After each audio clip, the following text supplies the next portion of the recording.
Perform this exercise sat balanced on a Swiss ball. Lightly contract your pelvic floor and lower abdominal muscles. Tilt your pelvis to curl your lower spine into some flexion.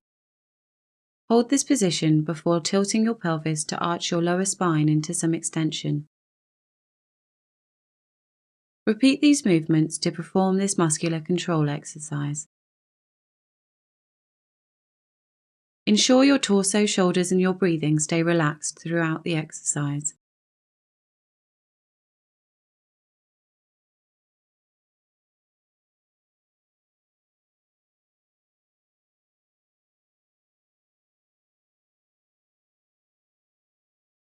When performed correctly, you should feel this exercise gently working your abdominal muscles, gluteal muscles, and lower spinal extensor muscles.